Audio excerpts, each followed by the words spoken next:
भीतारं कर्मभूभृतां ज्ञातारं विश्वतत्त्वानां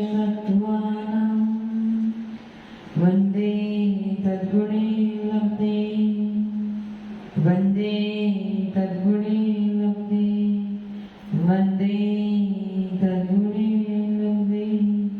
जुड़ पंचरमेश्वर भगवान की, दिव्यादिदेवादिनाथ भगवान की, अंतिम शासन परी महावीर स्वामी भगवान की, परम पूज्य जीवदेव श्री आदि सागर महावीर की देवी सागर संमति सागर जी महाराज की, परम पूज्य दिव्य तपस्वी गुरुदेव श्री सुंदर सागर जी महाराज की, द्वादशाम दिनवाणी माता की। बोले समस्त आचार्य संघ की। गति, जाति, शरीर, आंगोपांग, निर्माण, बंधन, संघात, संस्थान, सैनन, स्पर्श, रस, गंध, वर्ण और आनुकूल्य कितने हो गए? 14 पिंड प्रकृति आपकी हो गई थी। अब आगे बढ़ते हैं तो क्या आएगा? सबसे पहले अगुरु लघु। अगुरु लघु इसका भेद है क्या? ज्यादा एक ही है, ये एक ही स्वयं यही पिंड है।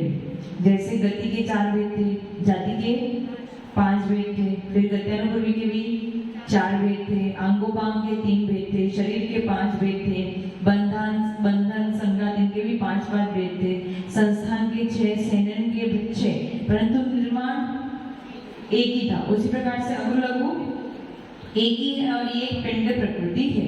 अब अगुरु लघु अ यानी नहीं, गुरु यानी भारी और लघु यानी हल्का, यानी जो लोहे जैसा भारी भी ना हो अथवा रुई जैसा हल्का भी ना हो। ये कार्य कौन करके देता है? अगुरु लघु कर्म। अगुरु लघु नाम कर्म आपके शरीर को ना लोहे जैसा भारी बनाता है ना रुई जैसा हल्का बनाता है। रुई जैसा हल्का बनाएंगे तो क्या हो जाएगा? हवा में उड़ जाएगा। और लोहे जैसा भारी बड़े होगा तो क्या होगा? जमीन टूट जाएगी या ठस जाएगी। ऐसा तो ना लोहे के जैसा भारी ना रुई जैसा हल्का। ये कार्य किसका है? अगुरु लघु नाम कर्म का ये कार्य है। एकदम सिंपल है, बहुत बड़ा इसमें कुछ भी सदा सोचने की बात नहीं। अगुरु लघु के बाद है उपघात। उपघात का अर्थ ये होता है कि कभी कभार जीव के शरीर के कुछ अंग अथवा उपांग ही उसके लिए घातक बन जाते हैं। जैसे किसी बैल के, गाय के सींग ऐसे होते हैं कि वो मुड़ के अपने शरीर की तरफ बढ़ जाते हैं और बढ़ते बढ़ते अपने शरीर में ही घुस जाते हैं, उनके लिए घातक बन जाते हैं। स्वयं के नाखून भी किसी किसी लिए घातक बन सकते हैं, या फिर आपका पेट बहुत बड़ा है अथवा आपकी जांघें बहुत बड़ी है। बहुत बार हम ऐसे वीडियो देखते हैं जिसमें बहुत मोटा व्यक्ति है, बैठ भी नहीं पा रहा है, झुक भी नहीं पा रहा है, बीच में पेट आ रहा है, बीच में जांघें आ रही है, अथवा ऐसा कोई भी कारण। तो जहाँ पे शरीर के यानी स्वयं के शरीर के अंगोपांग ही आपके स्वयं के लिए घातक बनते हैं, तो वो कौन से नाम कर्म की वजह से? उपघात नाम कर्म के उदय से। किसकी वजह से? उपघात नाम कर्म के उदय के वजह से। इतना क्लियर है? ये अगुरु लघु में क्या था? ना लोहे के समान भारी ना रुई के समान हल्का। उपघात में क्या है? स्वयं के ही अंगोपांग, स्वयं के शरीर के अंगोपांग ही स्वयं के लिए घातक बन जाए, तो ये कौन से कर्म का कार्य है? उपघात नाम कर्म का कार्य है। तीसरा क्या है? परघात। उपघात और परघात। परघात यानी पर का घात, दूसरे का घात करना। जैसे तीक्ष्ण नाखून होना अथवा जो सिंह के दांत होते हैं ये वाले, वो किसी और के लिए कैनाइन्स कहते हैं उसे, किसी और के लिए घातक हो जाते हैं यदि वो किसी को लग जाए तो। या फिर उनके पैर के पंजे के नाखून ये किसी को लग जाए तो, या किसी का सिंग जो है किसी और को लग जाए तो ये किसी और का घातक करने वाले हैं। तो ये कौन से नाम कर्म के उदय की वजह से? आपके पास शरीर में कुछ ऐसे अंगोपांग है जिससे किसी और का घात हो सकता है, तो ये कौन से नाम कर्म के उदय की वजह से? परघात। पर यानी दूसरा और घात यानी इसका घात। परंतु किसके द्वारा? अपने ही शरीर के कुछ अंग अथवा उपांग के द्वारा। तो ये क्या हो गया? परघात। उपघात में क्या है? स्वयं का घात। किसके द्वारा? स्वयं के अंगोपांग से। और परघात में अपने अंगोपांग से दूसरों का घात। इतना क्लियर होगा? अगुरु लघु, उपघात और परघात, ये सब कुछ आतप। आतप क्या होता है? आतप नाम कर्म के उदय की वजह से जो शरीर होता है वो मूल में ठंडा होता है और उसकी किरणें गर्म होती है। जैसे कि मूल में ठंडा होता है और किरणें गर्म होती है। जैसे सूर्यबिंब। जैसे ये जो सूर्यबिंब है ये क्या है? विमान है। विमान किससे बना है? प्लास्टिक से, स्टील से, एल्यूमिनियम से, किससे बना है? राष्ट्रीय विमान किससे बना है?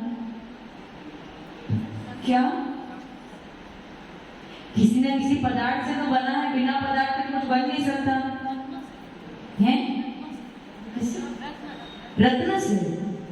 पृथ्वी का एक है, पृथ्वी का एक क्या है? पृथ्वी का एक कितने इंद्रिय जीव होता है? ये जिस पे आप बैठे हो वो क्या है? पृथ्वी पे बैठे ना, इसके नीचे जो कच्ची जमीन है वो क्या है? सारी उसमें जीव है, परंतु उसका शरीर क्या है? पृथ्वी उस जीव का शरीर। वैसे ही जो सूर्य का विमान है, सूर्य का विमान कैसा दिखता है? अर्धचंद्राकार। कैसा दिखता है? अर्धचंद्राकार। कटोरा होता है ना, कटोरा ऐसा होता है ना, ऐसा विमान होता है। और ऊपर कौन रहते हैं? कौन रहते हैं? सूर्य इंद्र रहता है। कौन रहते हैं? उनका महल है, उनके जो परिवार, देव देवियां है, वो सब उस विमान में रहते हैं। अपन को कौन सा भाग दिखता है? नीचे वाला भाग। कौन सा भाग दिखता है? नीचे वाला। और वो क्या है? पृथ्वी का एक है। क्या है उसमें? जीव। कौन सा जीव है? एक इंद्रिय जीव है।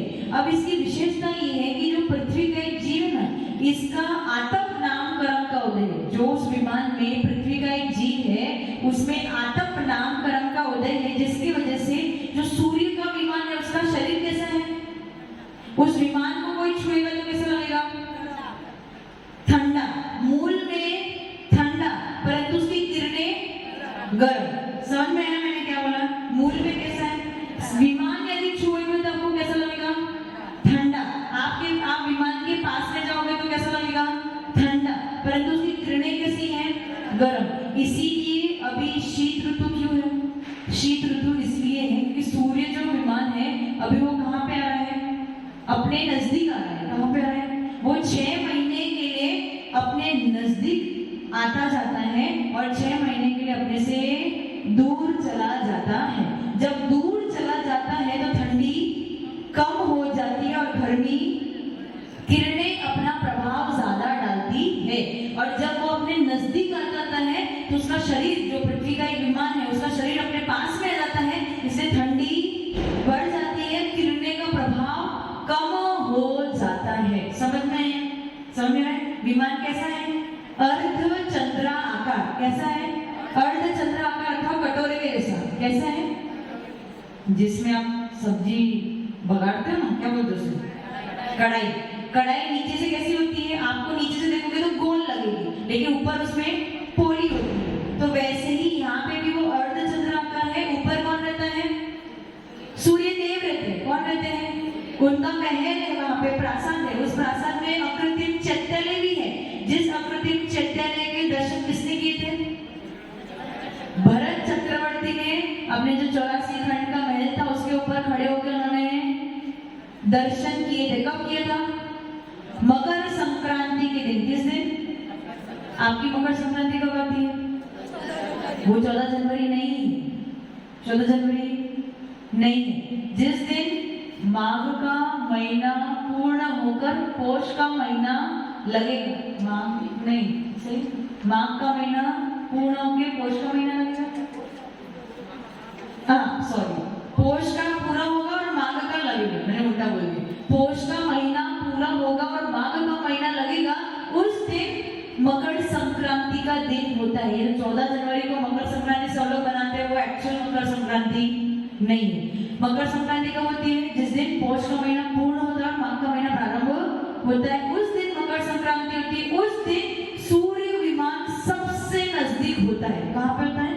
इस जम्बूद्वीप से, मतलब हमसे सबसे नजदीक होता है। और उसी दिन भरत चक्रवर्ती ने जो सूर्य विमान में स्थित अकृत्रिम चैत्यालय, कहाँ है वो अकृत्रिम चैत्यालय?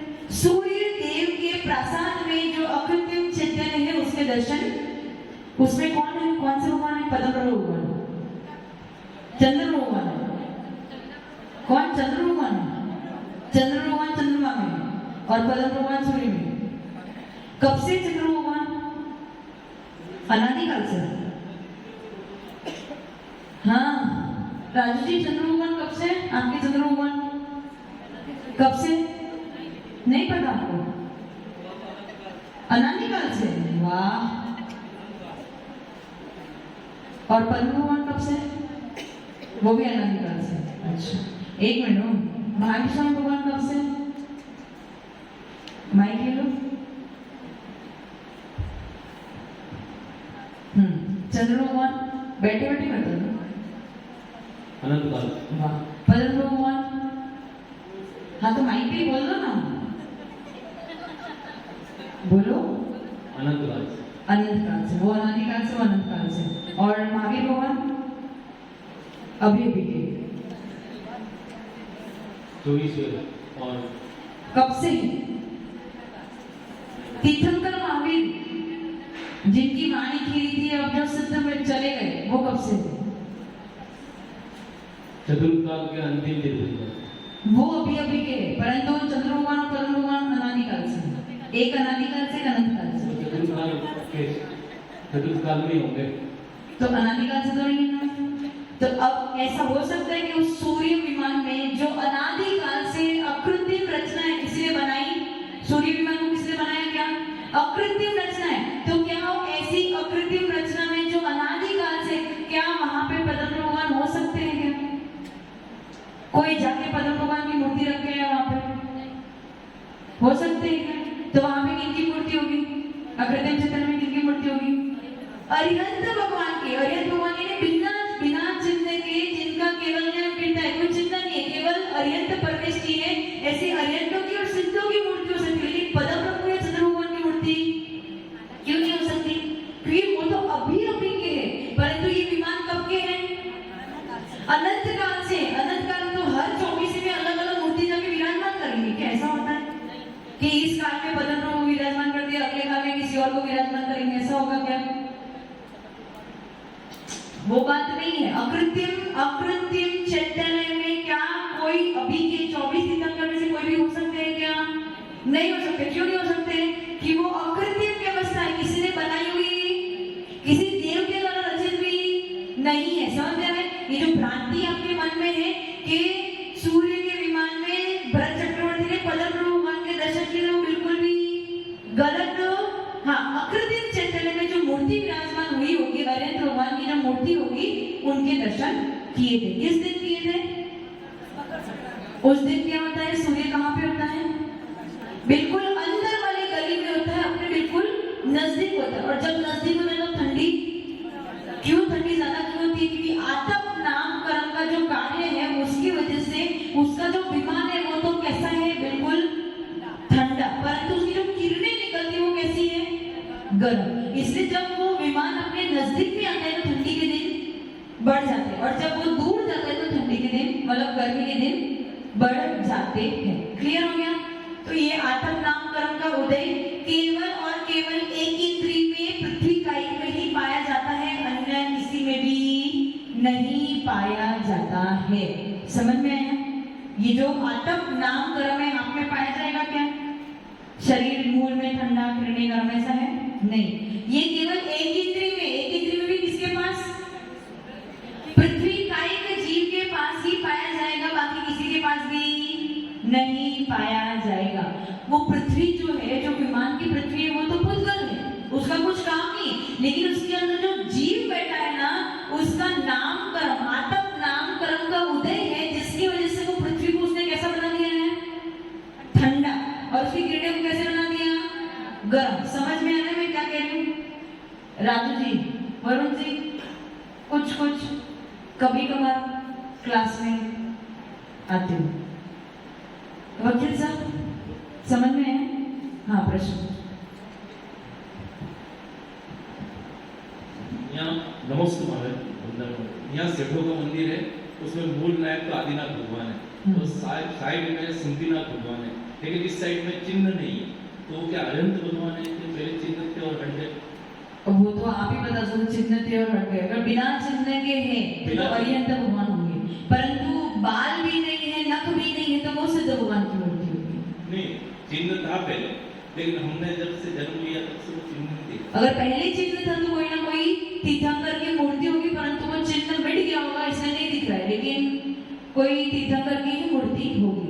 अभी अरहंत भगवान के जैसे नंदीश्वर द्वीप की रचना जहाँ बनती है, बड़ी बड़ी भव्य नंदीश्वर द्वीप की रचना बनती है, अथवा क्या बोलते हैं अकृत्रिम चैत्यालयों की रचना जहाँ पे बनती है, या सुमेरु पर्वत या पर्वतों की जो रचना बनती है, वहाँ पे जो मूर्तियां आप देखोगे, छोटे छोटे नहीं, छोटे में तो आपको समझ में नहीं है, छोटे छोटे जो पंचमेरु होते हैं ना उससे, परंतु जो बड़ी बड़ी रचनाएं होती है ना, जम्बूद्वीप की रचना वहाँ पे ज्ञानवती माता जी ने करवाई ना, हस्तिनापुर में, तो जम्बूद्वीप की रचना या नंदीश्वर द्वीप की रचना जहाँ पे होती है, तो वहाँ पे जो इतनी बड़ी बड़ी मूर्ति विराजमान करते हैं, उसमें देखना अरिहंत भगवान की मूर्ति होती है, परंतु उसमें चिन्ह केवल अरिहंत लिखा हुआ होता है। क्यों लिखा? क्योंकि जितनी भी अकृत्रिम चैत्यालय, जितनी भी अकृत्रिम व्यवस्था होती है, वहाँ पे कोई कृत्रिम प्रतिमा नहीं रख सकते। कृत्रिम यानी कोई तीर्थंकर की चिन्ह से प्रतिमा नहीं, क्योंकि वो तो अकृत्रिम व्यवस्था है। अकृत्रिम व्यवस्था अनादिकाल से है, तो अभी के तीर्थंकर उसमें कैसे हो सकते हैं? नहीं हो सकते हैं। समझ में आ गया? समझ में आ गया? हाँ,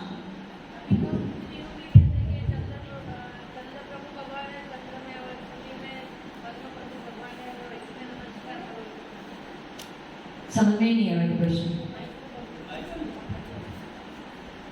सूर्यनाथ की पालकी में पद्म प्रभु विराजमान है, यूं करके आप दर्शन कर सकते हो, कभी दर्शन नहीं किए करने की व्यवस्था हो, ऐसा हो तो किसने आपको बताया? मना नहीं किया है आपको, भगवान है वहाँ पे। जैसे ये लोग जो परंपरा चलाई है ना, सूर्य को पानी डालना, सूर्य भगवान है, सूर्य भगवान है। एक्चुअली क्या था कि जो पूर्व के लोग थे, वो जो सूर्य विमान में स्थित, जो सूर्य देव के प्रसाद में स्थित जो अकृत्रिम चैत्यालय है, उसमें जो अरिहंत परमेश्वरी है, उनको नमस्कार। आपने यहाँ पे वो जो विधान किया था, उसमें सारे अकृत्रिम चैत्यालय को वंदना की थी, करी थी ना, तो उसी प्रकार से उस सूर्य विमान में भी अकृत्रिम चैत्यालय है, उसकी आप वंदना कर रहे हो बस, पर पद्म प्रभु भगवान नहीं है उसमें। अरे बोल दिया तो मैं आपको बता रही हूँ ना, कैसा नहीं होता है, ऐसा नहीं होता है। समझ में गया? परंतु ये वाली जो प्रथा है ना, उनको पानी डालना, ये करना, ये गलत तरीके से लोगों ने अन्य तरीके से इसको पालन करना प्रारंभ कर दिया है। बाकी उसमें जो अकृत्रिम चैत्यालय में जो अरिहंत भगवान है, उनको हम नमस्कार कर सकते हैं, लेकिन सूर्य देव को नमस्कार, हमारा सूर्य देव को नमस्कार नहीं, किसको नमस्कार है? किसको नमस्कार है? कहाँ पे है वो? हाँ बस, हाँ, सारे जितने भी तारे, चंद्रमा, नक्षत्र, ग्रह, सब पृथ्वी का एक विमान है, और उसमें उनके उनके देव रहते हैं, और देवों के जो महल होता है उसमें उनके भवन होते हैं, उसमें अकृत्रिम चैत्यालय, हर देव के भवन में एक अकृत्रिम चैत्यालय, खुद का पर्सनल, खुद का अकृत्रिम चैत्यालय होता है। समझ में? तारों के लिए सूर्यकांत मणि बोलते हैं। दो एग्जाम्पल आए हैं शास्त्र में, एक तो सूर्य का विमान और सूर्यकांत मणि, बस। ठीक है, अब आतक नामकरण हो गया। अगुर लघु,